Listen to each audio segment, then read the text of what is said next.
Gothic Tales of Terror. This collection of short stories contains several Gothic tales to bear macabre and chilling witness. These tales are designed to unsettle you, just a little, as you sit back and take in their words as they lead you on a walk to places you'd perhaps rather not visit on your own. These stories are read for you by many readers, including Ghizela Rowe and Richard Mitchley.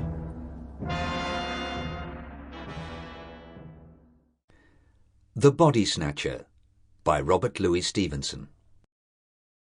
Every night in the year, 4 of us sat in the small parlour of the George at Debenham, the undertaker and the landlord and Fettes and myself.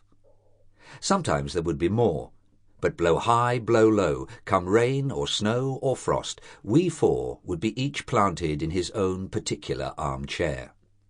Fettes was an old drunken Scotsman, a man of education obviously, and a man of some property, since he lived in idleness.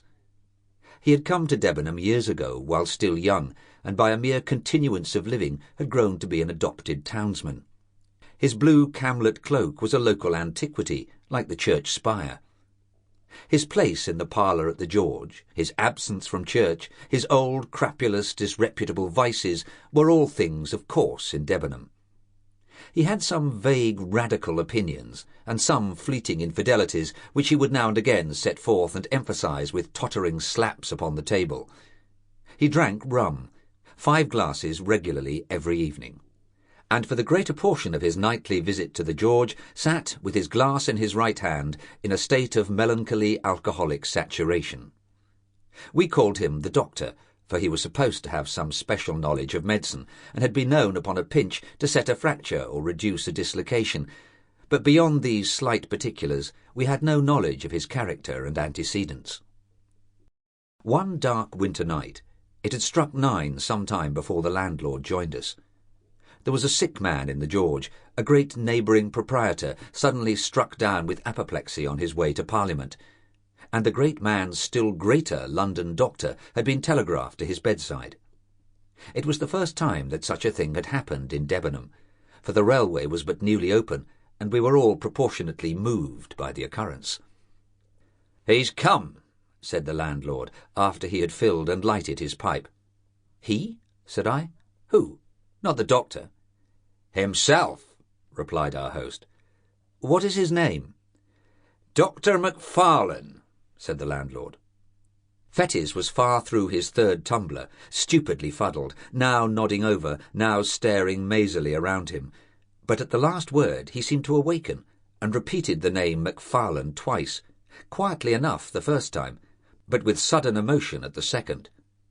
"Yes," said the landlord, "that's his name, Dr. Wolfe Macfarlane." Fettes became instantly sober. His eyes awoke, his voice became clear, loud and steady, his language forcible and earnest. We were all startled by the transformation, as if a man had risen from the dead. "I beg your pardon," he said. "I'm afraid I've not been paying much attention to your talk. Who is this Wolfe Macfarlane?" And then, when he had heard the landlord out, "It cannot be, he added. "And yet I would like well to see him face to face." "Do you know him, Doctor?" asked the undertaker with a gasp. "God forbid," was the reply. "And yet the name is a strange one. It were too much to fancy 2. Tell me, landlord, is he old?" "Well," said the host, "he's not a young man, to be sure, and his hair is white, but he looks younger than you." "He is older, though. Years older. But," with a slap upon the table, "it's the rum you see in my face, rum and sin. This man, perhaps, may have an easy conscience and a good digestion." "Conscience! Hear me speak. You would think I was some good old decent Christian, would you not?